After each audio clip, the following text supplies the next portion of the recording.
اور خبر یہ کہ بنگلہ دیش میں عوام نے حکومت کا تختہ الٹ دیا. شیخ حسینہ واجد نے عوامی طاقت کے سامنے گھٹنے ٹیک دیے. عہدے سے استعفیٰ دے کر بہن کے ہمراہ بھارت فرار ہو گئیں. حسینہ واجد کے استعفے کے بعد جشن منانے ڈھاکہ کی سڑکوں پر عوام کا سمندر امڈ آیا. نعرے لگاتے خوشی کا اظہار کرتے مظاہرین وزیر اعظم کی سرکاری رہائشگاہ میں گھس گئے.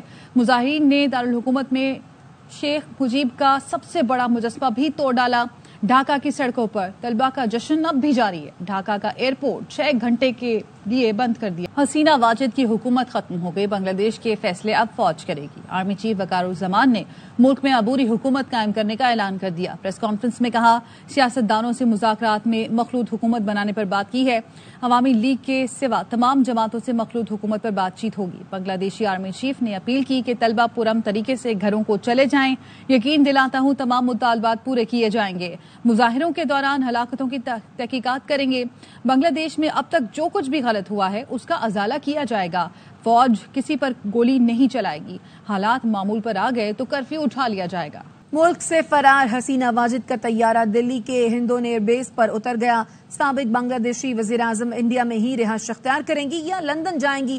اس سے متعلق بھارتی میڈیا میں قیاس آرائیاں جاری ہیں، جبکہ بنگلہ دیشی میڈیا کا دعویٰ ہے کہ شیخ حسینہ واجد اپنی بہن کے ہمراہ بھارت میں مختصر قیام کے بعد لندن روانہ ہو جائیں گی. دلی میں بنگلہ دیشی ہائی کمیشن کے باہر بھی سیکیورٹی سخت کر دی گئی ہے. خبریں اور بھی ہیں لیکن یہاں وقت ہوا ہے ایک بریک کا. ہمارے ساتھ رہیے. Welcome back.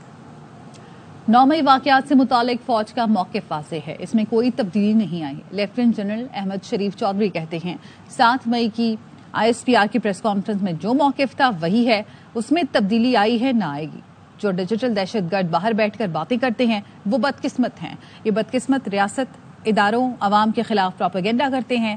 معلوم ہے بیرون ملک کون اور کیوں مہم چلا رہا ہے. کوئی فیک نیوز اور جھوٹا پروپیگنڈا کرتا ہے تو افواج پاکستان ضرور قانونی کارروائی کریں گی. ایک 9 مئی ہے جس کے بارے میں آپ نے اناؤنس کیا تھا. فوج کا ایک واضح موقف تھا کہ جب تک معافی نہیں مانگی جاتی جنہوں نے یہ کیا اس وقت تک ان کے ساتھ بات نہیں ہوگی. اس پہ لیٹسٹ اپڈیٹ کیا ہے؟ کیا فوج نے اپنا کوئی موقف نرم کیا ہے؟ تو اس پہ ذرا واضح کر دیں کہ اس وقت فوج کیا سٹانس ہے. اس موضوع پہ جو فوج کا بڑا واضح موقف جو 7 مئی کی ISPR کی پریس کانفرنس ہوئی اس میں یہ بیان کیا گیا. نہ اس میں کوئی تبدیلی آئی ہے اور نہ ہی آئے گی. دہشت گردی اس کی خلاف جو پہلا لائن آف ڈیفینس ہے، فرسٹ تھنگ جس نے دہشت گردی کو قابو کرنا ہے، اس کا تدارک کرنا ہے، وہ ہے قانون. لیکن قانون اس کے اگینسٹ اپنا رستہ اس طرح نہیں بنا رہا جس طرح اس کو بنانا چاہیے. افواج پاکستان وہ اس معاملے کو بہت سیریس لے. اس لیے جو بھی شخص چاہے وہ ملک میں ہو چاہے وہ ملک سے باہر کسی رتبے پہ ہو کسی عہدے وہی اس کا مقام، اگر وہ افواج پاکستان کے خلاف پروپیگنڈا کرتا ہے، عوام اور افواج کے درمیان خلیج پیدا کرتا ہے، فیک نیوز میں انوالو ہے، تو فوج اس کے خلاف ضروری قانونی کارروائی کرے گی.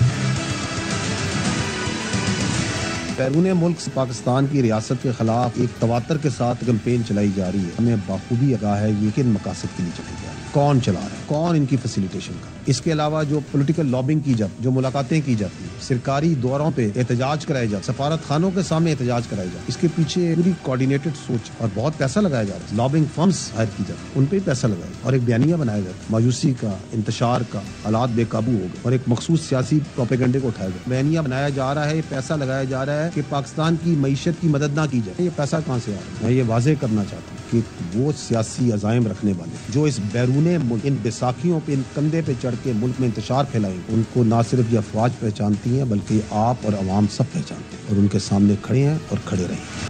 DG ISPR lieutenant general Ahmed Sharif Chaudhry کہتے ہیں بلوچ یکجہتی کمیٹی اور ان کے نام نہاد لیڈر دہشت گرد تنظیموں مافیا کی پراکسی ہیں. ان کا طریقہ واردات یہ ہے بیرونی فنڈنگ اور بیرونی بیانیے پر جتھا جمع کریں. ان کو کام ملا ہے قانون نافذ کرنے والے اداروں پر حملہ کیا جائے. ان کا کام بلوچستان میں ترقیاتی منصوبوں کو ناکام بنانا ہے. یہ بیرونی فنڈنگ اور بیرونی بیانیے پر ریاستی ریٹ چیلنج اور پتھراؤ کراتے ہیں. جب ریاست جواب دے تو معصوم بن جاتے ہیں. یہ وہ تماشا ہے جو گزشتہ چند دنوں میں گوادر میں دیکھا گیا. آپ نے احتجاج کرنا ہے بالکل کریں لیکن سڑکیں بلاک کرنا ٹھیک نہیں. مسلح فوج پر فخر ہے. فوج کے ساتھ بہترین تعلقات نہ رکھنا بے وقوفی ہوگی. بانی PTI کہتے ہیں کہ میری تنقید چند افراد کے خلاف رہی ہے، فوج کے ادارے کے خلاف نہیں. غیر ملکی خبر ایجنسی کے سوالات کے جواب میں بانی PTI نے کہا 8 فروری کے انتخابات میں ہماری اکثریت تسلیم کرنے تک عدالت کے باہر کوئی تصفیہ نہیں ہوگا.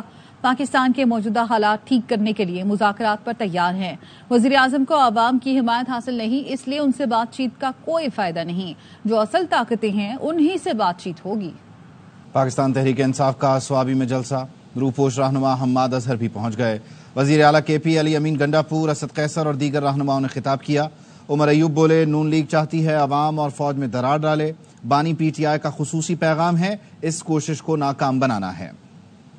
میں وزیر اعظم عمران خان صاحب کا خصوصی میسج دے رہا ہوں، مسلم لیگ نون عوام اور فوج کے درمیان درار ڈال رہی ہے، اس کو ہم نے ہر صورت ناکام کرنا ہے۔ اگر بے گناہ عمران خان کو نہ چھوڑا گیا تو پنجاب والوں اڈیالہ لانگ مارچ کے لیے تیار ہو، تیاری پکڑیں، پورا من احتجاج کریں گے، پورے پنجاب میں کریں گے۔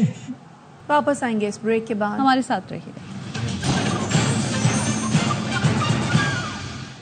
Welcome back. بھارت یہ بات ذہن میں رکھے، پاکستان ایٹمی طاقت ہے، میلی آنکھ کو نوچ لیں گے، ہوش کے ناخن لیں، آئیں ساتھ بیٹھیں اور کشمیر سمیت سارے تنازعات حل کریں۔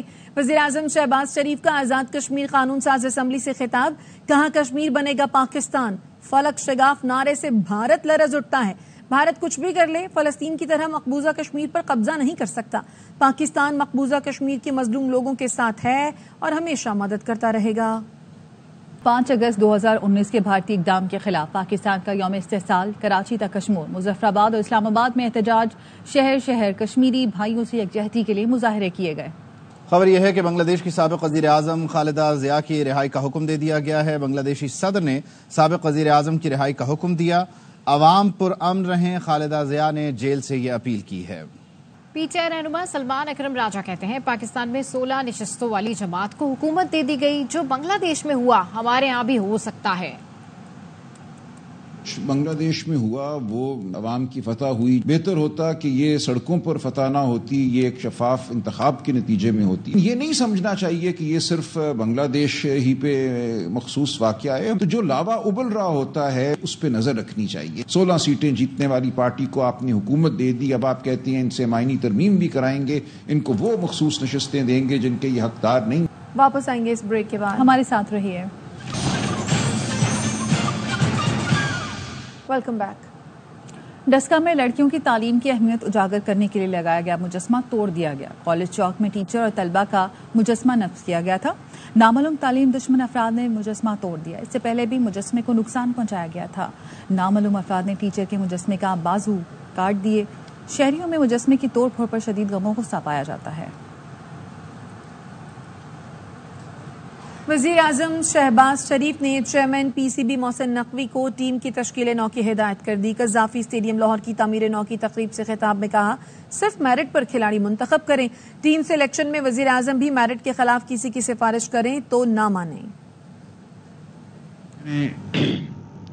محسن نقوی صاحب کو کہا کہ جہاں پر آپ یہ خوبصورت اسٹیڈیم بنانے جا رہے ہیں، وہاں پر اس سے بھی زیادہ ضرورت ہے کہ آپ کی جو کرکٹ ٹیم ہے اس کو آپ بھرپور توجہ دیں، اور جس طریقے سے یہ برک اینڈ مورٹر کا جو آپ نظام بنانے جا رہے ہیں اسی لگن، بلکہ اس سے بھی بڑھ کر آپ کرکٹ ٹیم کی اس کی دوبارہ اس کی تشکیل نو کریں اور صرف میرٹ کے اوپر آپ منتخب کریں، جو کہ آپ کا خاصہ ہے۔ اور اگر مثال کے طور پر وزیر اعظم بھی آپ کو کسی کی سفارش کرے میرٹ کے خلاف تو آپ اس کو نہ مانیں۔ پی سی بی کا ڈومیسٹک کرکٹ میں 3 نئے چیمپئنز ٹورنامنٹس کرانے کا اعلان۔ تینوں فارمیٹس میں ون ڈے T20 اور فرسٹ کلاس کپ منعقد ہوں گے۔ چیئرمین محسن نقوی کہتے ہیں ٹورنامنٹ کا مقصد ٹیلنٹ کو سامنے لانا ہے۔ ایڈوائزر وقار یونس نے کہا، پسند ناپسند سسٹم کا حصہ رہا، کوشش کریں گے یہ اب ماضی بن جائے۔ کو جو 5 ٹیمز ہیں ان کو وقار یونس صاحب دیکھ رہے ہیں، ان کے ساتھ سارا پروسیس اور کوارڈینیشن انشاءاللہ تعالیٰ کریں گے۔ مقصد اس ساری چیز کا یہ ہے کہ کریم نکالیں اور آپ کے پاس ہر وقت 150 best of the best player ہر وقت اویلیبل۔ شکریہ چیئرمین صاحب آپ کا، ٹرسٹ شون کرنے میں مجھ میں کہ اس کانسیپٹ کو آگے لے کے جایا جائے. چیزیں امپروو کرنی ہے, چیزیں بہتر کرنی ہے. یہ کانسیپٹ بڑا اچھا ہے کہ جس میں کرکٹرز ہی اس کو کرکٹ کو نہیں سنبھالیں گے نا تو کرکٹ اور مزید نیچے چلی جائے گی. Liking disliking as you said کہ پارٹ آف دا ہسٹری رہا ہے. لیٹس ہوپ کہ وہ ہسٹری ہو جائے. لاہور عجائب گھر میں لاہور کی تاریخی عمارتوں کی تصویری نمائش افتتاح چینی کونسل جنرل نے کیا. سدرا غیاث کی رپورٹ. لاہور کی تاریخی عمارات پر نمائش کا افتتاح چینی کونسلیٹ جنرل نے کیا. نمائش میں 150 سے زائد عمارتوں کی تصاویر آویزاں کی گئیں. نمائش دیکھنے کے لیے آنے والوں کا کہنا تھا کہ عجائب گھر لاہور کی ہزاروں سال تاریخ کو اپنے اندر سموئے ہوئے ہے. فوٹوگرافر کا کام بہت زبردست ہوا ہے. ہر ایک تصویر میں پتہ چل رہا ہے کہ تصویر کس جگہ کی ہے اور اس میں کیا چیز بتائی گئی ہے. اس کے اندر انہوں نے پراپر پورا لاہور کا ہیریٹیج اور کلچرل ویوز سارا انہوں نے اپنی پکچرز کے تھرو جو ہے نا سارا گائیڈ کیا ہوا ہے. بہت ساری جگہوں پہ ہر بندہ نہیں جا سکتا تو پکچرز دیکھ کے وہ جس طرح آپ کہتے ہیں نا پکچر از ورتھ 1000 words. نمائش 12 اگست تک جاری رہے گی. کیمرہ مین طاہر مغل کے ساتھ سدرا غیاث, ARY نیوز لاہور. اور یہاں پہ آپ کو خبر دیں گے شیخ حسینہ بھارت پہنچ گئی ہیں. ہندان ایئر بیس پر اجیت دوول سے ملاقات ہوئی ہے. شیخ حسینہ سے بھارتی قومی سلامتی کے ایڈوائزر اجیت دوول کی ملاقات ہوئی ہے. دونوں کی ملاقات بھارت کی ہندان ایئر بیس پر ہوئی ہے. بھارتی میڈیا کی جانب سے یہ دعویٰ کیا جا رہا ہے. اب تک کے لیے اتنا ہی. مزید خبروں اور اپڈیٹس کے لیے دیکھتے رہیے ARY نیوز.